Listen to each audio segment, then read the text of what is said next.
Sound check. Hello, sound test. Magandang gabi po sa lahat mga kapatid. At isang mapagpalang Sabado ng gabi. Welcome po tayo sa ating Saturday night Bible study. At hintayin po natin ng iba. We will begin shortly sa ating pong gawain sa gabing ito. Amen.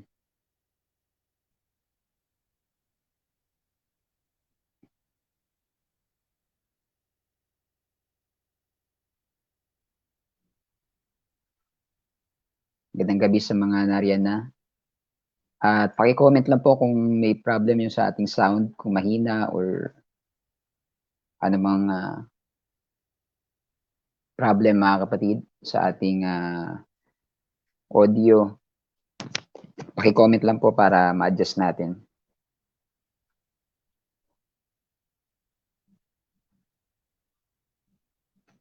Amen. Hintay pa tayo kahit mga 2 minutes na maka-join po ang iba sa ating Bible study sa gabing ito. Amen.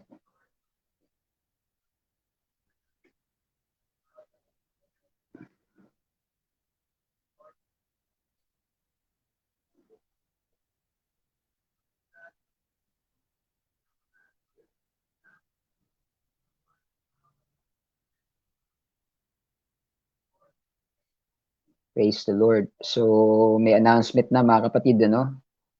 Extended ang enhanced community quarantine for another week minimum, sabi ng spokesperson ng ating president. So, minimum of 1 more week ang ating ECQ, mga kapatid. So, tingnan natin kung ano ang mangyayari after 1 week. Pero sabihin, from April 5 hanggang April 11, tayo po ay still under ECQ. So, it means, mga kapatid, April 11, next Sunday, ay online lang po ulit tayo, mga kapatid. So, hindi muna tayo magpupunta ulit ng church. So, extended ang ating ECQ, pati ang ating online Sunday service. Ganun lang po muna tayo, mga kapatid, hanggang next Sunday. Amen. So, nawa nasa mabuting kalagayan ng lahat, mga kapatid. At we will begin. Start na tayo sa ating Bible study.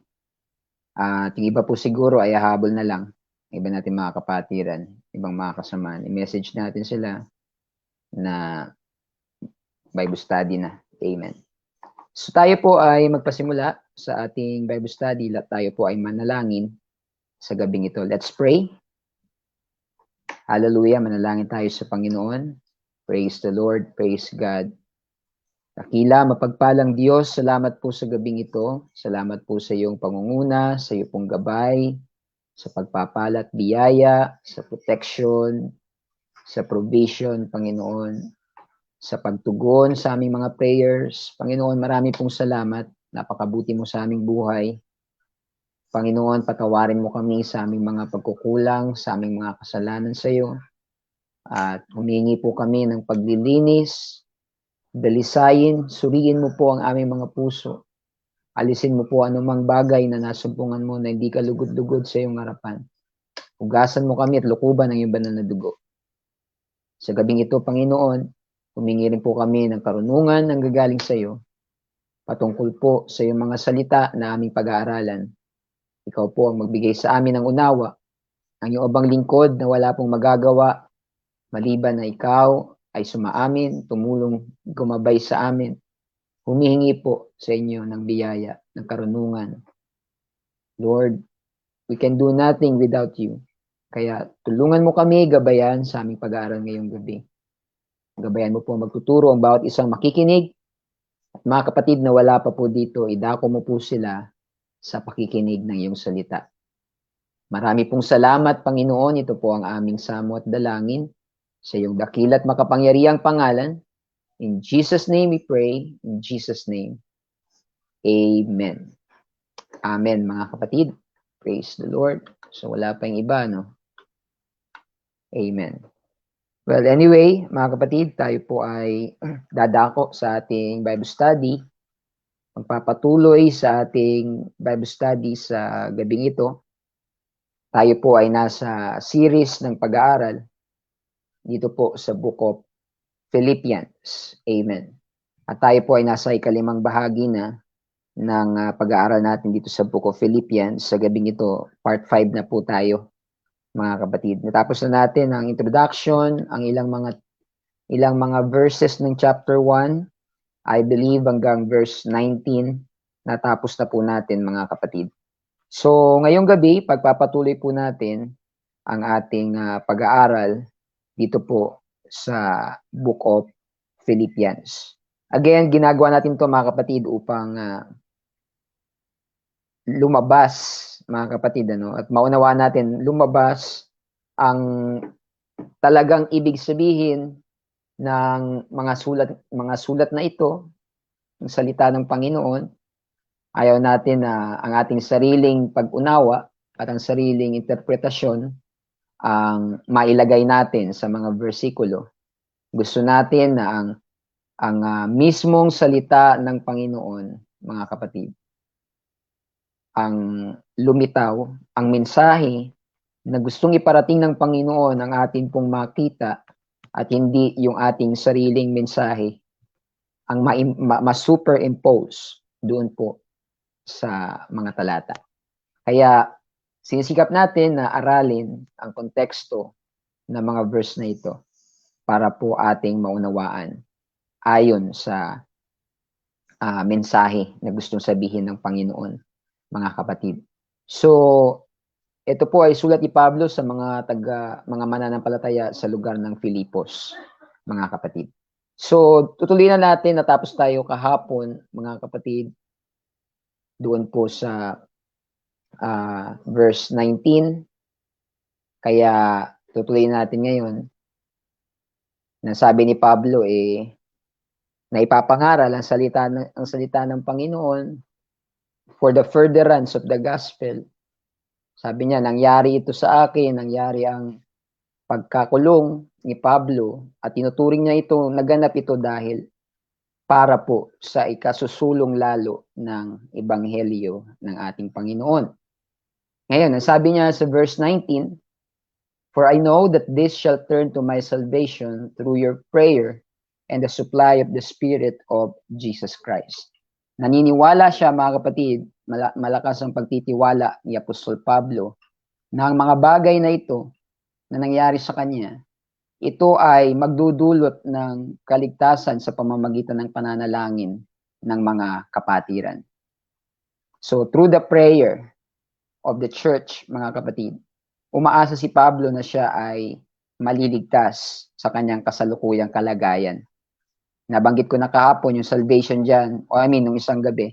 Kagabi pala si Pastor Maya nagturo. Nabanggit ko na yung salvation dyan, tinutukoy ni Pablo yung kanyang pagkakulong. Yung kanyang kasalukuyang kalagayan na siya ay preso. Umaasa siya na sa pamamagitan ng panalangin ng mga mananampalataya ay makakalaya siya, mga kapatid. So si Pablo po ay nakulong sa Roma, pero nandun ang kanyang pagkakatiwala, naroon ang kanyang pag-asa na makakalaya siya, mga kapatid. At kung aralin natin ang history, mga kapatid, maraming Bible scholar nagsasabi na nakalaya si Pablo. Yung pagkakulong niya, nakalaya pa siya, mga kapatid. Mababasa natin yan sa kanyang mga sulat na naroon yung kanyang pag-asa na makakalaya siya. Yung sulat niya, unang sulat niya kay Timoteo, sulat niya kay Philemon, sulat niya dito sa mga taga-Pilipos. Meron pa siyang pag-asa na makalaya at nakalaya, pinalaya si Pablo, mga kapatid. Mababasa natin yan sa ilang mga sulat ni Jerome, mga kapatid, patungkol sa panahon ni Apostol Pablo na siya po ay nakalaya pa. Pero siya po ay muling kinulong. Siya ay muling hinuli. Dahil ang history at tradition nagsasabi na pinagbintangan ang mga Kristiyano na sila ang nagpasimula ng sunog sa Roma sa pangunguna ni Apostol Pablo. Pinagbintangan siya na siya ang nanguna sa pagsusunog sa siyudad ng Roma. Pero ang katotohanan, ang sumunog po sa siyudad ng Roma ay ang sarili nilang emperador, na si Emperador Nero. Si Emperor Nero ay kilala sa kanyang pagiging, ano siya anong ba tawag diyan?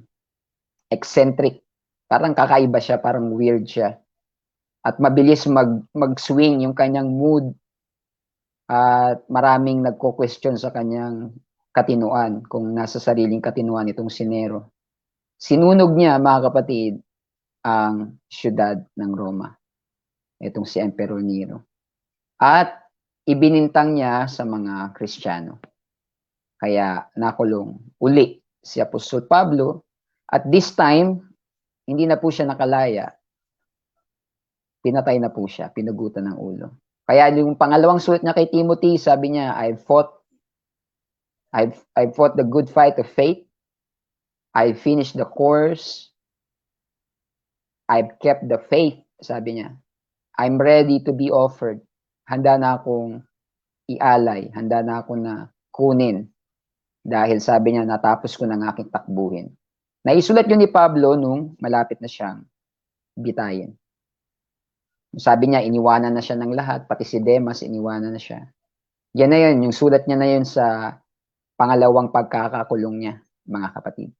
Pero dito, sa sulat niya sa Filipos, mga kapatid, ay hindi pa siya, umaasa pa siya dito na makakalaya siya. Ito yung una niyang pagkakulong. Kaya sabi niya dyan, I know that this shall turn to my salvation through your prayer. Yung salvation niya dyan, tinutukoy yung kanyang pagkalaya. Umaasa siya, sabi niya na alam ko sa pamamagitan ng panalangin niyo at ng tulong ng Espiritu ng Panginoong Jesucristo ay makakalaya ako. Yan, meron siyang ganung desire na makalaya. Then in verse 20, ang sabi po dito ni Pablo, according to my earnest expectation and my hope, that in nothing I shall be ashamed, but that with all boldness, as always, so now also Christ shall be magnified in my body, whether it be by life or by death. Sabi dito ni Pablo, mga kapatid, ayon sa aking masidhing pagnanasa o expectation, inaasahan, at sa aking pag-asa na hindi ako mapapahiya. In nothing I shall be ashamed, but that with all boldness as always. Sabi ni Pablo, sa buong katapangan, kagaya ng dati o kagaya ng palagi, na lalo ngayon, ang ating Panginoong Jesucristo ay maitaas sa pamamagitan ng aking katawan, maging buhay man o maging patay, mga kapatid. So si Pablo dito nagsasabi, mga kapatid, na buhay man, patay man, ang goal niya is to magnify Christ in His body. Itaas ang Panginoon sa pamamagitan ng kanyang katawan. Mga kapatid, napakaganda ng ganyang hangarin. Yung katawan natin, para kanino? Lahat ng magagawa ng katawang ito. Ang tinig na lalabas sa ating mga boses. Para kanino? Sino ang itinataas? Sino ang niluluwalhati ng ating mga ginagawa? Mga kapatid, the issue is always worship. Yung ating pagsambayan palagi ang issue. Ang tanong lang ay, sino ang sinasamba? Sa ating mga ginagawa, sino ang ating niluluwalhati? Sino ang ating pinupuri sa ating mga ginagawa? Si Pablo, mga kapatid, sabi niya, sigurado ako dahil sa aking pag-asa na hindi ako mapapahiya at wala akong dapat ikahiya, sabi niya. In nothing I shall be ashamed, but with all boldness. So yung kanyang pagkakulong, mga kapatid, sa Roma dahil sa pangangaral ng salita ng Diyos, hindi niya po yan kinakahiya. Hindi niya kinakahiya. Na nakulong siya, mga kapatid. Sabi niya, in nothing I shall be ashamed. Wala akong dapat ikahiya sa anumang bagay. kundi buong katapangan, as always, lalo ngayon, kagaya ngayon, na si Kristo ay maluwalhati, ma-magnify sa katawan ko. Maging ito man ay buhay o sa kamatayan, mga kapatid. Ang ganda ng kanyang goal. Ang ganda ng kanyang burden, ng kanyang desire, mga kapatid. Ang desire niya, maluwalhati ang Panginoon sa kanyang katawan. Lahat ng kanyang ginagawa is to magnify Christ. Amen. Lahat ng kanyang endeavor, mga kapatid, pinagsisikapan sa buhay, is to magnify Christ in this body. Amen. Ang ating katawan, ang ating buhay, mga kapatid, ay magamit sa pagluluwalhati sa ating Panginoong Jesucristo. Gamitin natin ang ating mga katawan, mga kapatid, sa pagluluwalhati sa Panginoon. Diba sabi niya sa Romans chapter 12, verse 1, I beseech you therefore, brethren, by the mercies of God, that you present your bodies a living sacrifice, holy and acceptable unto God, which is your reasonable service. Amen. Yung katawang ito, mga kapatid, yung buhay na ito, ialay na natin to sa Panginoon. Ialay na natin sa Panginoon bilang buhay na hain. Magnify Christ in your body. Yan din ang sabi ni Pablo sa mga taga-Tesalonica, na luwalhatiin natin ang Panginoon, mga kapatid, sa ating mga katawan. Sa ating mga buhay, maluwalhati ang Panginoon. Yung mga lumalabas sa ating bibig, nawa maluwalhati ang Panginoon. Yung ginagawa ng ating kamay, nawa maluwalhati ang Panginoon. Mga kapatid, ano? So, yan po ang purpose ni Pablo sa kanyang buhay. That Christ may be magnified in my body. Whether it be by life, maging buhay man, o maging sa kamatayan. So, sabi ni Pablo, ang goal niya lang, mga kapatid, maging buhay man, maging patay man, ay maluwalhati ang Panginoon. Yun ang kanyang goal. Maluwalhati si Kristo sa kanyang buhay, mga kapatid. Amen. Buhay man, patay man, maluwalhati ang Panginoon. That the Christ will be exalted through me now as always, whether I live or die. Grabe, mga kapatid, ano, kaisipan ni Pablo. Buhay o patay, basta maluwalhati ang Panginoon. Wow. Very single-minded, mga kapatid, ano, very focused. Nakafocus sa isang bagay, ang maluwalhati ang Panginoon sa buhay na ito. Alam niyo, mga kapatid, sa lahat ng buhay ng tao, mayroon pong kaluwalhatian na dapat maibigay sa Diyos sa buhay ng bawat tao. Yan nga lang, minsan ang tao ay pinagdadamot yung kaluwalhatian na dapat nararapat na ibigay sa Panginoon. Dapat tayo mga mananampalataya, mga kapatid, let us i-goal natin na, Panginoon, ang buhay ko na ito, makapagbigay ng kaluwalhatian sa iyo. Diba? That's the goal, mga kapatid, ng mga Kristiyano. Not so that, Lord, ang goal ko is ganito, ganyan. Ang goal dapat natin, maluwalhati ang Panginoon sa ating mga buhay. Amen. Sabi ko nga rin sa mga kabataan kanina, no? Sa aming virtual youth service. Ang goal natin na hindi lang basta makatakas sa impyerno. Ang goal natin hindi lang basta hindi ako ma-impyerno, okay na yun. Hindi po, mga kapatid. Ang goal natin, hindi basta makatakas sa impyerno. Kasi, given na po yun, mga kapatid. Pag maglilingkod tayo sa Panginoon, given na yun. Hindi ka mapupunta sa impyerno. Sumunod ka sa Panginoon, sa kanyang salita, given na yun. Hindi mo yung kailangan gawing goal. Given na yon na pag sumunod ka sa Ebanghelyo at nanatili ka naglingkod sa Kanya, hindi ka mapupunta ng kapahamakan. Mapupunta ka sa buhay na walang hanggan. Given na yon. Kaya wag na natin yung gawing goal. Kasi kung ang goal natin, wag lang mapunta sa impyerno. Magiging by the rules. Ganito ang magiging tanong. Ganito ang tanong ng mga taong ang goal lang, basta wag maimpyerno. Ganito ang nagiging tanong nila.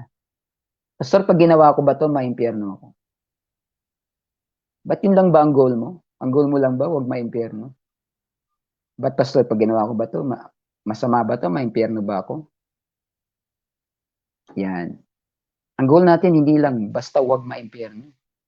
Mga kapatid, ano? Kaya kapag ganun ang kaisipan natin, basta wag maimpyerno, magiging ganun ang tanong natin, pag ginawa ko ba to, maimpyerno ako? Kaya nangyayari pagka ganun, nagkokompromiso. Hindi naman ako maimpyerno pag ginawa ko to, hanggang sa palayo na siya ng palayo sa Panginoon, mga kapatid. Naging palayo na ng palayo. Bakit? Ang goal lang ay huwag mapunta sa impyerno. Mali po yung goal na yun, mga kapatid. Mali. Mali. Dapat ang goal natin ay mapaluguran ang Panginoon. Maluwalhati ang Panginoon sa ating mga buhay. Magalak siya malugod sa atin ng Diyos. Makapagbigay sa Kanya ng kaluwalhatian. Yun ang goal ng mga mananampalataya. Kaya kahit pasabihin mo na, hindi naman ako maimpyerno pag ginawa ko to. Pero dahil gusto mo siyang malugod sa buhay mo, gagawin mo. Dahil gusto mo siyang malugod sa buhay mo, mamumuhay ka ng banal, mamumuhay ka, mga kapatid, ng matapat. Hindi mo na i-justify na hindi naman ako maimpyerno pag ginawa ko to. Hindi naman kasi yun ang goal mo. Ang goal mo, gusto mo matuwa sa iyo ang Panginoon. Gusto mo malugod sa iyo ang Panginoon. That Christ be magnified in my body, whether it be by life or by death. Yan ang sabi ni Pablo, mga kapatid. Diba? Yan po ang magandang goal, mga kapatid, sa buhay. Maluwalhati si Kristo. Oh. Kaya pag sinabi ng iba, ba't kayo masyado kayong mahigpit? Ba't pag ginawa ba ito, maimpyerno kayo? Mali yung tanong na ganun. Dapat, pag ginawa ko ba ito, maluluwalhati ang Panginoon? Kapag ba ako lalong nagpakabanal, maluluwalhati ba ang Panginoon sa buhay ko? Yun ang goal, mga kapatid. Pastor, pag hindi ba nag soul winning, mapupunta sa impyerno? Hindi naman siguro.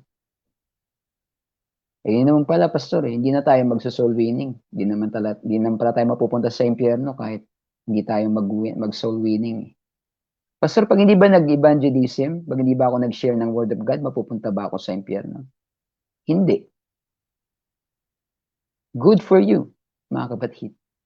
Kung ang goal lang natin, wag mapunta sa impyerno. Pero dahil gusto nating malugod ang Panginoon, gusto natin ang Panginoon malugod, magalak, maluwalhati. Kaya tayo nagbabahagi ng salita ng Diyos. Di ba? Kaya tayo nag-aakay ng kaluluwa. Bakit?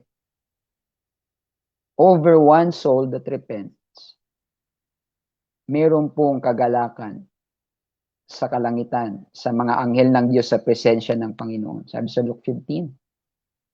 Kapag isang kaluluwa ang nagsisi, may kagalakan po sa langit, sa presensya ng Diyos, pati yung mga anghel. Diba? Yun ang goal natin. Maluwalhati ang Panginoon. Mabigyang kaluguran ng Panginoon. Hindi yung may impyerno ba ako? Mga kapatid, masyadong mababang goal yun. Mga kapatid, and very selfish goal yun. Very selfish goal. Ay ako, pastor, gusto ko lang mapunta sa langit. Oh. Kapag ganun lang, hindi natin kailangan i-goal na mapunta sa langit, mga kapatid, dahil doon talaga tayo papunta. Kung sinunod mo ang ebanghelyo, namumuhay ka na may kabanalan, doon ka talaga papunta sa langit. Hindi mo kailangan i-goal yun. Kaya ang goal natin, malugod ang Panginoon sa ating mga buhay. Maluwalhati si Kristo sa katawan ko. Maluwalhati ang Panginoon sa aking buhay. Di ba? Magkaroon tayo, mga kapatid, ng Kumbaga, ito lang may gaganti natin sa Panginoon, although wala talaga tayong maigaganti sa Panginoon, di ba? Ay ako, pastor, ligtas na ako, okay na ako. Maliit yung goal na yan.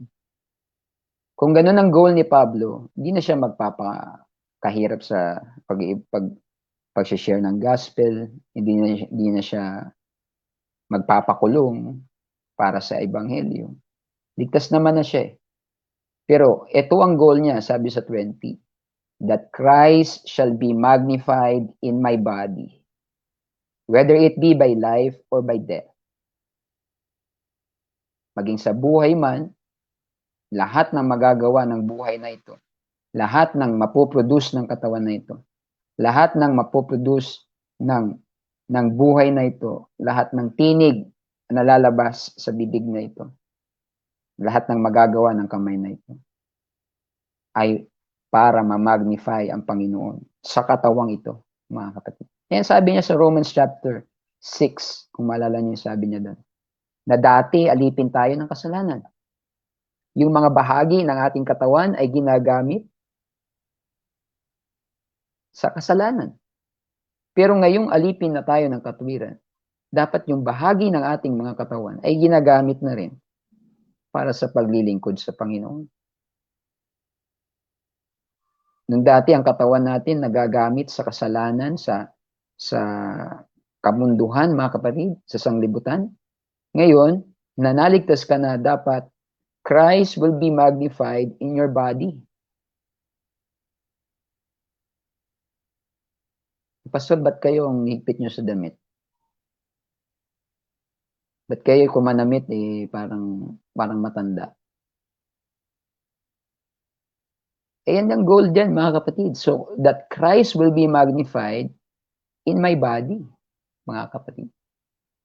Diba? Ba't sa inyo, pastor, yung mga kababaihan, ang haba ng buhok? Yan ang goal dyan. So that Christ will be magnified in my body. Pastor, di ba pwedeng puso lang, kaluluwa, naglilingkod ka sa Panginoon sa iyong buong puso? Paano yung katawan mo? Sino ang ima-magnify ng katawan mo kung hindi mo isasama ang katawan sa paglilingkod sa Panginoon? Pastor, sa puso ko naman, naglilingkod ako sa Panginoon. Paano yung katawan? Sino ang pinaglilingkuran ng katawan kung hindi isasama yung katawan sa pagbibigay kaluwalhatian sa Diyos? Kaya kasama ang katawan sa pagbibigay kaluwalhatian sa Panginoon, mga kapatid. Kaya nga, hanggat maaari, sinusunod natin, mga kapatid, ang parameters, ang instruction ng Bible kung paano maluwalhati ang Panginoon sa ating mga katawan, sa ating mga damit, sa ating pananalita. Pastor, sa puso lang naman sa puso lang. Hindi po, mga kapatid, kasama po, you shall love the Lord thy God with all thy heart, with all thy soul, with all thy strength, with all thy might. Mga kapatid, sabi niya sa Thessalonians, ma-sanctify holy ng Panginoon ang ating mga katawan, ang ating kaluluwa, at ang ating spirito. So kasama po ang inside and outside sa ating paglilingkod sa Panginoon. Kasi pwede ba hindi nakasama yung, alam mo na, external to katawan ko na to O kaya ito ibang parte na to sa pastor Hindi po, lahat po yan kasama. Mga kapatid. Pastor, di ba pwede bang hindi nakasama sa paglilingkod sa Panginoon yung aking business, yung aking financial? Sabi ng Panginoon, hindi tayo pwedeng makapaglingkod sa dalawang Panginoon. Dapat pag na-convert tayo, convert lahat. Mga kapatid, Pati sa business, pati sa trabaho mo, kasama ang Panginoon. Huwag natin siyang, Lord, off limits ka na dito sa akin na to. Hindi po ialay, yung ibig sabihin ng surrender mga kapatid.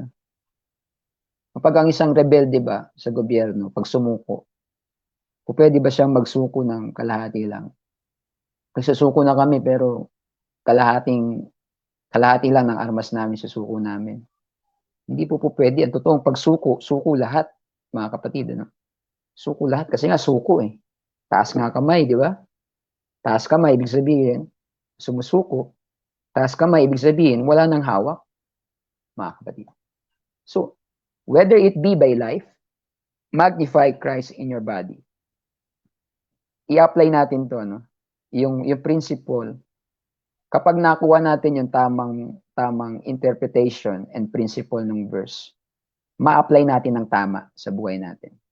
So yan sabi diyan ni Pablo. Ngayon, i-apply natin yan sa ating buhay. Sa ating mga buhay, magnify Christ in your body, whether it be by life. Sa buhay, i-magnify, luwalhatian ng Panginoon. Sa yung, ano ba yung mga bagay sa buhay? Sa yung pagtatrabaho, sa yung business, sa yung pag-aaral, sa yung pagpapamilya, kasama yan sa life, ano?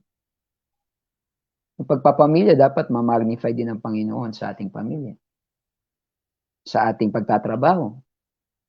Kaya nga nabanggit natin, nabasa natin ano, sa book of Ephesians, na yung mga servants, mga employees, sabi ni Pablo doon, gawin ninyo ang paglilingkod na kagaya ng paglilingkod sa Panginoon, hindi sa tao.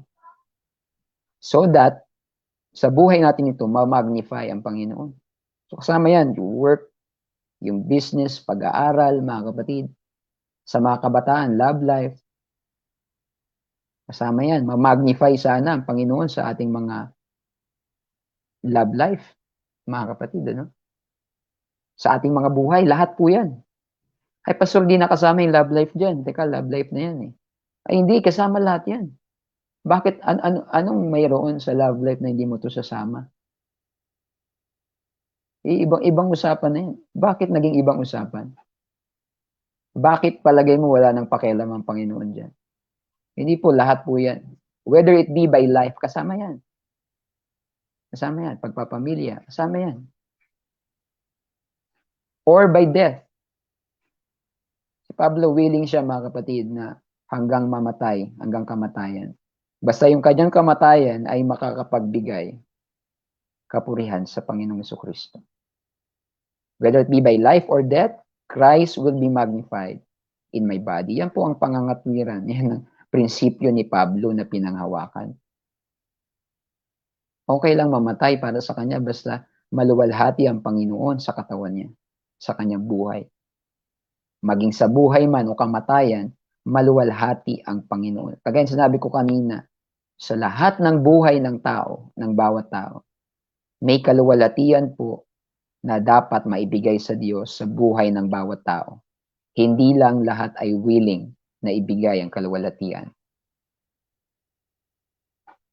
sa Panginoon na makukuha sa kanyang buhay. Sa buhay kong ito, may kaluwalhatian na makukuha ang Panginoon sa buhay ko na ito.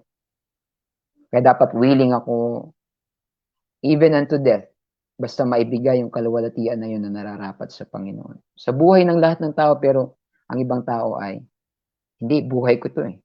Diba? Buhay ko to. Inaangkin ang buhay. They do not retain God in their knowledge. Sabi sa Romans 1, mga kapatid.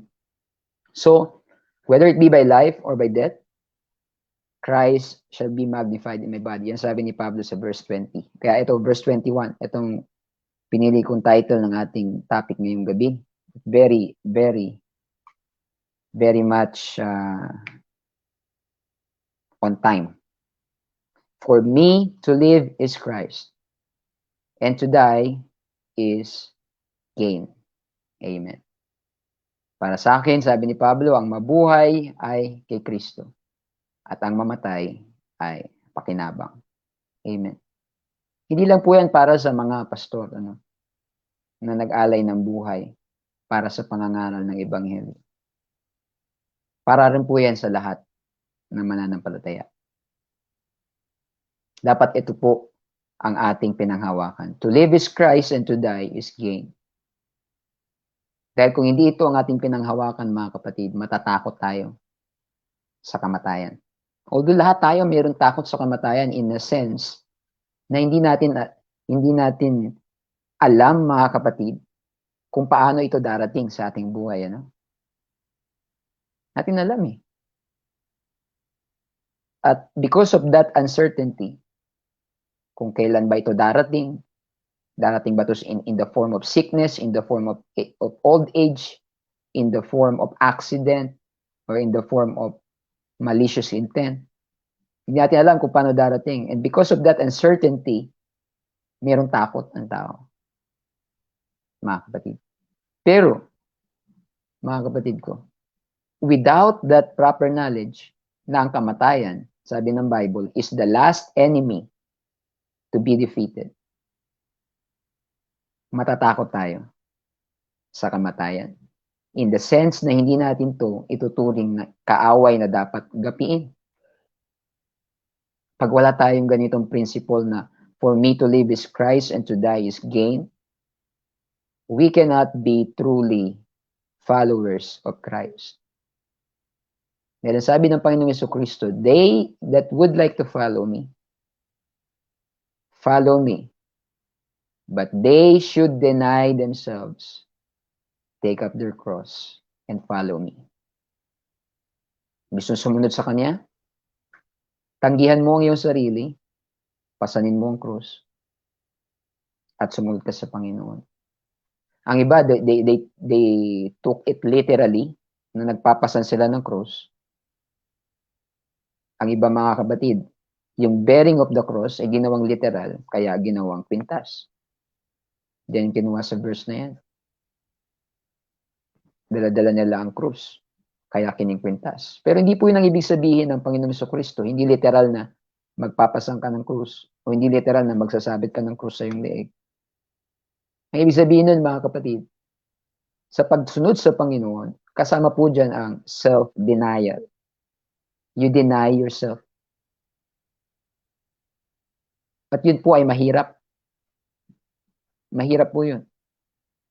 Dahil po, ang human nature, we are designed, ang ating human flesh nature, ay nakabaling sa self-preservation. Nakabaling sa self-gain. Sa self-protection. Self-preservation. At contrary to the human nature, ang self-denial. Alam mo yung gusto mo, i-deny mo sa iyong sarili? That's hard. Dahil gusto natin, ang magustuhan natin, makuha natin. But following Christ is to deny yourself. Mga kapatid. Nasabi ng Panginoon, sila, sorry mga kapatid, sila na hinahanap ang kanilang sariling buhay, ay mawawalan nito. Ngunit sila na nawalan ng kanilang buhay dahil sa Panginoon at sa Ebanghelyo, masusumpungan ito sa buhay na walang hanggan. Alam niyo mga kapatid, pagdating sa Panginoon, palaging kabaliktaran sa mundong ito. Sa mundong ito, mga kapatid, you need to preserve yourself, you need to indulge. Kung anong gusto mo, kailangan makuha mo. Pero sa Panginoon, mga kapatid, you deny yourself, mga kapatid. Ito yung sinabi ni Pablo sa Ephesians, mga kapatid. Chapter 2, verse 21. That I am crucified with Christ. Ako'y naipakong kasama na ni Kristo. Therefore, hindi na ako nabubuhay sa aking sarili, kundi si Kristo na ang nabubuhay sa akin. Kaya yung sabi diyan na, to live is Christ. Ang mabuhay ay kay Kristo, mga kapatid. Mabuhay tayo, mga kapatid, na kay Kristo. Dapat ganyan ang buhay natin. To live is Christ. To live is to serve Christ. To live is to serve God. To live is to do His purpose. Ang mabuhay dapat para sa atin ay mabuhay sa paglilingkod sa Panginoon. Yan ang buhay. Yan ang totoong buhay, mga kapatid, dapat. Ang buhay hindi dapat para sa sanglibutan. Hindi tayo dapat na, for me to live is to enjoy. Hindi po yan, Sabi nila, you only live once. YOLO. Enjoy mo na daw lahat. Alam nyo, maling principle yun. Yung you only live once. Kaya enjoy everything. Alam nyo, sinabi yan ni Pablo, yung ganung principle, sinabi yan ni Pablo sa 1 Corinthians 15. Yan yung principle ng mga taong hindi naniniwala sa pagkabuhay na maguli. Sabi ni Pablo doon, kung di tayo naniniwala sa pagkabuhay na maguli, na nampalataya tayo ng walang kabuluhan, kami ay mga bulaang tagapagturo at kayo ay nanampalataya ng walang kabuluhan kung walang pagkabuhay na maguli. Kasi kung walang pagkabuhay na maguli, sabi niya doon, kumain na tayo, uminom na tayo. Bakit? Bukas mamamatay tayo. Ganon ang kaisipan ng mga hindi naniniwala sa resurrection. Sinaway sila ni Pablo sa 1 Corinthians 15. Anong gusto nyo? Ganong kaisipan? Let's eat, let's drink, let's be merry because tomorrow we die. Kaya sabi ni Pablo doon, kung sa buhay lang na ito tayo umaasa sa Panginoon, o yung pag-asa natin sa Panginoon ay dito lang sa buhay na ito, we are of all men most miserable. Tayo ang higit sa lahat ng mga tao ang pinakakawawa. Dahil ang pag-asa natin, mga kapatid, ay hindi po sa mundong ito. Kaya huwag nating isipin na you only live once. Enjoy everything. Enjoy mo na lahat. I-try mo na lahat kasi isang beses ka lang mabubuhay. No, mga kapatid. To live is Christ, mga kapatid. And to live for Christ means to deny the world, deny ungodliness. To live, ang mamuhay kay Kristo, mga kapatid, ay mamuhay ng makadiyos. Amen. Yan ang buhay kay Kristo. To live is Christ, mga kapatid. Ganyan ang principle ni Pablo. Ganyan ang kaisipan ni Pablo, mga kapatid. For me to live is Christ. Kaya kahit saan siya pumunta, mga kapatid, ang mabuhay para kay Kristo. I am crucified with Christ. Therefore, I do not live, not I, but Christ liveth in me. And the life which I now live in the flesh, I live by the faith of the Son of God who loved me and gave His life for me. Ang buhay na ibinubuhay ko ngayon sa laman ay binubuhay ko sa pananampalataya sa anak ng Diyos na umibig sa akin at nagbigay ng buhay para sa akin. To live is Christ. At sabi niya, and to die is gain. Ang isipan ni Pablo, mga kapatid, ang mabuhay kay Kristo at ang mamatay, pakinabang. Kumbaga, kung mamatay, graduation na yon. And when you are graduating, mga kapatid, pag graduate ka na, you have all to gain. Mag-gain mo na yung certificate mo, mag-gain mo na yung award mo, mag-gain mo na lahat ng pinaghirapan mo, mga kapatid. To die is gain. Ganun ang kaisipan ni Pablo. Ang mabuhay ay mabuhay kay Kristo. Maglingkod sa Panginoon, magpagamit sa Panginoon. Yan ang buhay, mga kapatid. To glorify God, to glorify Christ in my body. Yan ang mabuhay. At kung mamatay, ito ay pakinabang. Naalala ko yung turo ni Pastor Maya, mga kapatid. Ano? Bakit daw nasabi na to die is gain? Because we gain a new body. We gain eternal life. We gain glorified body. We gain a better home. Mga kapatid. We gain better body, better home. Mga kapatid, kaya to die is gain. Ang mamatay ay pakinabang. Alam niyo, mga kapatid, sa panahon natin, grabe. Talagang, pag wala kang ganitong kaisipan, mapupuno tayo ng anxiety, mapupuno tayo ng panic, mapupuno tayo ng pagkatakot, mapupuno tayo ng kung ano-ano because of the fear of death. Sinabi yan sa Hebrews chapter 2, pumarito siya upang wasakin ang may kapangyarihan sa kamatayan sa makatuwid bagay ang dyablo at upang palayain sila na dahil sa pagkatakot sa kamatayan ay naalipin. Pero itong gantong kaisipan, to die is gain. To die is simply to graduate. Ang mamatay ay pakinabang. Ang mamatay ay makatapos. Makatapos ka. Diba? Hindi naligid sa inyong kaalaman, mga kapatid, ano? Namatay ang isa nating batang pastor, Pastor Mike Agot. Nakapag-preach siya dito sa Malabon. Pati sa Tondo, nakapag-preach siya. Amen. Alam ko nung panahon pa ni Pastor Maya, nung nakapag-preach siya dito sa Malabon, mga kapatid, ano? Kaya familiar siya sa ating lahat. At kasama sila Sister Baby, yan sila Sister Baby. Diyan, ang mga unang nag-Bible study diyan, yan sila Pastor Mike. Saka sila Pastor Joel Tinoco. Kaya familiar sa atin, mga kapatid. Kaya sinabi ko sa kanyo sa mga kabataan,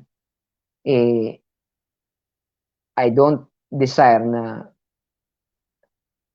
magluwalhati ng tao o magtaas ng tao. Pero tingnan natin, mga kapatid, ang buhay ng mga nauna sa atin as an ensample na halimbawa. Although, ang binigay sa atin sa Hebrews 12:1 ay ang buhay ng ating Panginoong Jesucristo, looking unto Jesus, 12:2 I mean, the author and the finisher of our faith. Pero sa chapter 11, binigay din sa atin ang buhay ng mga heroes of faith. Ibig sabihin, ang mga nauna sa atin, sila po ay mga halimbawa and sample sa atin na dapat nating tingnan at sundan. Batang-bata, si Pastor Mike, 33 years old. Nabanggit ko na to kayo sa mga kabataan. Taga Bicol po yan, taga Bicol. Taga Bicol, iniwan ang lahat para sumunod sa Panginoon. Napunta sa El Nido, Palawan, walang kakilala, walang kamag-anak, walang kaibigan doon. Napunta sa Palawan, El Nido, mga kapatid, para sa pangangaral ng Ebanghelyo. Binigay ang buhay para sa Panginoon. To live is Christ and to die is gain. Kaya at the end of life, mga kapatid, that's all that matters. Did you live for Christ? Nabuhay ka ba para kay Kristo? O nabuhay ka para sa sarili at para sa sanglibutan? Nabuhay ba tayo na nagbibigay ng kaluwalhatian sa Panginoon? Nabuhay ba tayo para mapaluguran ng Panginoon? Nabuhay ba tayo para sa eternal rewards or para sa mga temporal things? Sa mga bagay na panglupa? Nabuhay ba tayo na nakatingin doon sa, sabi sa Hebrews chapter 11, looking for a city whose maker and builder is God? O namuhay tayo, mga kapatid, dito sa mundong ito na nandito ang ating kaisipan? Meron pong eternal rewards na naghihintay, mga kapatid, sa mga maglilingkod sa Panginoon. Sabi ni Pablo, this one thing I do. I forget the things which are behind. I reach forth for the things which are before. I press forward toward the prize of the high calling. Kalimutan ang nakaraan, sumulong,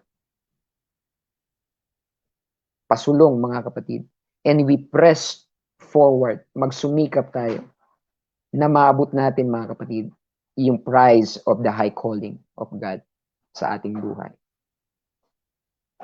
Ang kaaway, gusto tayong pigilan, gusto tayong i-hold back, mga kapatid, sa paglilingkod sa Panginoon. Pero kagaya na sinabi ni Pablo doon, magkaroon tayo ng tamang relasyon sa ating nakaraan at sa ating kasalukuyan at sa ating hinaharap. Ano yung tamang relasyon sa nakaraan? Forgetting the things which are behind. Anong tamang relasyon sa iyong future? Reaching forth for the things which are before. Yan ang tamang relasyon sa nakaraan. Hindi yung reaching forth for the things behind. Yung mga nakaraan, hinayaan natin, kumakapit pa sa nakaraan. hinayaan na yung nakaraan ng maghila sa atin. Hindi po magandang relasyon sa nakaraan yun. Forget the things which are behind. Reach forth the things which are before. Ang tamang relasyon sa nakaraan, iwanan ang nakaraan, mga kapatid. Kahit past mistakes, past failure, even past successes, mga kapatid, huwag tayong mag-dwell sa mga, kaya sabi ni Pablo doon, I do not regard myself as I have already apprehended. Hindi ko tinuturing ang aking sarili na narating ko na. Hindi ko tinuturing na somebody na ako. Hindi ko tinuturing na na-reach ko na. Kundi, this one thing I do. Diba? Kasi pagka tinuring natin na, okay na ako. Nandito na ako. Narating ko na. Hindi na tayo mag-reach forward the things which are before. Mananatili na tayo doon. Sabi ni Pablo, si Pablo na yun, mga kapatid, ano? Sabi niya, everything, I regarded them as dung, so that I may know Christ. Lahat ng meron siya, lahat na nangyari sa kanya, kahit ng kanyang mga credentials. Sabi niya, tinuring niya lahat na dumi. Dung, dumi ng hayop. Tinuring niyang walang kwenta para lang makilala si Kristo. Mga kapatid. Amen. So to live is Christ and to die is gain. Amen. Yan sabi niya sa verse 21. Ang ganda niyan, mga kapatid, na gawing prinsipyo sa buhay. Dahil in the first place, wala naman tayong say. Diba? Kung kailan tayo mamamatay at kung lahat nasa appointment ng Panginoon. Kaya ang mga taong namumuhay para kay Kristo, ang mamatay ay pakinabang. Pero pag namuhay tayo, mga kapatid, para sa sanglibutan at para sa sarili, ang mamatay ay kawalan. Talagang pag namuhay tayo para sa sanglibutan, talagang kawalan ang kamatayan. Bakit? Mapupunta tayo sa kapahamakan. Pero ang mamuhay para sa Panginoon, ang kamatayan, mga kapatid, ay hindi po kawalan. Maaring kawalan sa mga narito sa lupa, mga kapatid, sa mga kasama natin, mahal natin sa buhay. Talagang kawalan yan. Talagang malungkot. May separation. Talagang merong kalungkutan, mga kapatid. Pero dun sa tao na yun, mga kapatid, he will gain his reward. He will gain eternal life. He will gain, mga kapatid, paradise. He will gain na makasama ang Panginoon habang buhay, sa habang panahon, forever and ever. It is a gain, mga kapatid. So, ganyan po dapat tayo, mga kapatid. Ano? Live for Christ. Live for Christ. Live for Christ. Habang buhay, gumawa, maglingkod para kay Kristo. Para kay Kristo. At the end of our lives, ito po ay gain. Ito po ay pakinabang. Kaya sabi niya, mga kapatid, but if I live in the flesh, this is the fruit of my labor. Yet, what I shall choose, I would not. Sabi dito ni Pablo, mga kapatid, ano, kung nabubuhay man ako ngayon, sa laman, nabubuhay ako, physical, nagtatrabaho ako. Kumbaga, gumagawa ako. Sabi natin kanina, habang buhay, gumawa, habang buhay, sabi ko nga sa mga kabataan kanina sa John chapter 9, sabi ng Panginoon, while it is day, I need to do the works of Him who sent me. Habang araw pa, kailangan ko nang gawin yung pinapagawa sa akin nung sumugo sa akin.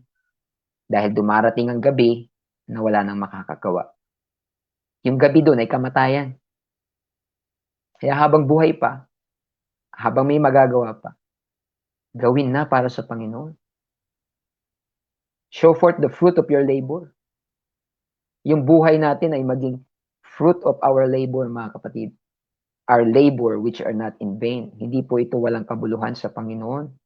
Pero sabi niya dyan, yet what I shall choose, I would not. Pero sa totoo lang, nahirapan si Pablo mamili. Nahirapan na siya mamili.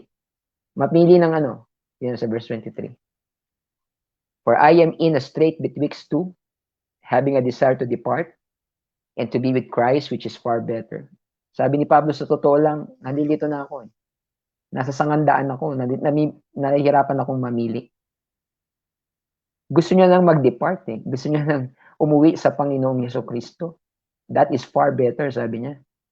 Alam niya na mas magandang kalagayan pag umuwi na siya sa Panginoon.